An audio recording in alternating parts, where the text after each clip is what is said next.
Voici Eri Momoka, 28 ans, glamour, sexy, millionnaire et ancienne hôtesse de bar. Aujourd'hui, elle a sa propre ligne de vêtements. C'est la success story made in Japan, tout le pays l'adore. Vous êtes une icône de la mode. Est-ce que vous pouvez nous parler de votre tenue? C'est une robe de ma couleur préférée. C'est une coupe qui met la ligne très en valeur. C'est la forme sirène. Et puis pour les accessoires, ils sont très brillants, scintillants. Un look princesse qui fait fureur dans l'archipel. Eri Momoka, la provinciale, mère célibataire, contrainte de devenir hôtesse de bar et qui fait fortune. L'histoire rêvée des petites japonaises. En ce moment, je reçois une foule de lettres que m'adressent des collégiennes et des petites écolières. Des lettres d'admiration. Je pense qu'aux yeux de ces petites filles, les hôtesses de bar peuvent ressembler à des princesses, habillées avec de belles robes, très bien coiffées, qui reçoivent beaucoup de cadeaux de la part des hommes. Elle a commencé par faire boire les clients dans les bars pour quelques euros de l'heure, et maintenant, elle roule en Lamborghini. Au revoir!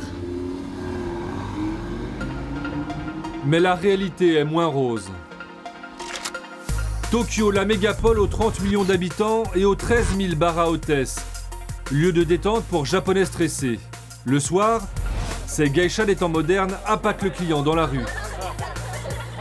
Et elles sont de plus en plus nombreuses depuis la crise. C'est devenu un phénomène de société. Regardez ce magazine sur les hôtesses. En pleine période de crise de l'édition, il est tiré à 350 000 exemplaires par mois. Omiya, un quartier chaud du nord de la capitale à la tombée de la nuit. Le Lala Club nous ouvre ses portes. 3000 clients par mois, 70 hôtesses. Il est 21h, les filles sont envoyées vers leur cible. Tu vas d'abord aller à cette table, et après tu attendras. Bienvenue monsieur. Par ici. Pour 15 euros de l'heure, il faut faire du charme aux clients, les faire consommer. Les hôtesses se partagent 40% de leur addition. Erika, tu viens s'il te plaît? Saki, toi aussi, tu y vas. Tu vas table numéro 1. Tu resteras plus longtemps que prévu. Ils ont demandé une deuxième fille. Allez, vas-y. Mona a 22 ans. Elle est devenue hôtesse juste après son bac. Pourquoi? Pour l'argent facile. En décembre, elle a gagné 3000 euros pour 9 jours de travail. Bien plus qu'un job classique. Ma principale motivation, c'est bien sûr qu'en étant hôtesse, on gagne beaucoup d'argent en peu de temps. Pour gagner autant en faisant un autre travail, il faudrait que je fasse beaucoup d'heures. Et je préfère garder du temps pour moi.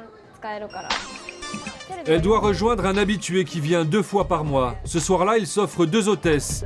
Il a le profil type des clients, un loser des relations sentimentales. Elle est jolie, n'est-ce pas? Moi, je pourrais être son père. Mais quand je m'adresse aux femmes dans la rue, elles ne me répondent même pas. Ici, on peut créer des liens. Pour moi, le but, c'est de pouvoir parler avec de jolies filles. Allez, on trinque. Santé! Ce qui serait bien, c'est que vous me donniez à manger. Qu'est-ce que vous voulez manger? Je voudrais une fraise. Une fraise? Et voilà. Voilà ce qu'il obtiendra pour 250 euros. Toutes ont le même profil, jeune et jolie. Comme Maria, que nous rencontrons dans les locaux d'une société spécialisée dans le recrutement d'hôtesses. Votre travail de jour, c'est quoi? En ce moment, je fais des manucures. Vous avez des diplômes? J'ai un BTS. Je veux rentabiliser mon temps libre.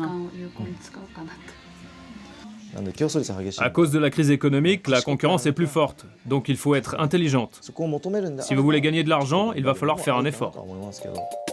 Pas de crise ici. L'agence enchaîne les entretiens, une vingtaine par semaine, du jamais vu en 5 années d'existence. Dans nos fichiers, on a environ 3000 hôtesses.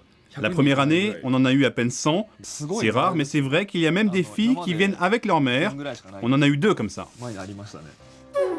Du recrutement en famille, mais sans vraiment savoir où on met ses filles. Conversation, flirt et plus si affinité, où s'arrête le travail des hôtesses. Yu Negoro a travaillé dans plusieurs bars de Tokyo et de sa banlieue quand elle avait 21 ans. Elle a connu le côté obscur du métier. Voilà, ça c'est quand j'étais hôtesse. C'était il y a 10 ans, avant qu'elle ne fuit ce milieu, ses clients qui la traitaient comme une prostituée, ses patrons qui ne faisaient rien pour la protéger. Parfois, ma patronne me demandait de partager un taxi avec un client qui restait au bar après le dernier métro. Elle me disait, comme ça, tu peux profiter d'un taxi. Je n'avais pas le choix. Le client en profitait pour me toucher. Il voulait m'embrasser, coucher avec moi. Il y en a un qui m'a même suivi jusque chez moi. Je trouvais ça infect. J'ai demandé de l'aide au responsable du bar. Je lui ai dit que j'étais victime de harcèlement sexuel. Mais il n'a jamais rien fait. Officiellement donc, pas de prostitution, mais dans certains bars, une forme de pression pour pousser ces jeunes femmes dans les bras de leurs clients. Difficile de se défendre. Et le cas de Yunegoro n'est pas isolé. C'est pourquoi une jeune femme a décidé de bousculer le monde de la nuit. Elle refuse de montrer son visage par peur de représailles. Je vous demande de sortir. Le bar est ouvert aux clients. Nous sommes le syndicat des travailleurs précaires. Nous sommes là pour exposer nos revendications. Nous voulons voir les responsables. Avec l'aide des gros bras d'un syndicat de travailleurs, elle fait le tour des bars pour dénoncer l'exploitation des hôtesses. On est venu pour négocier. On veut voir le patron. Tiens, prends la liste des revendications. Vas-y, casse-toi. Arrêtez d'être violents. On est venu protester contre le harcèlement sexuel. C'est lamentable de faire ça aux hôtesses.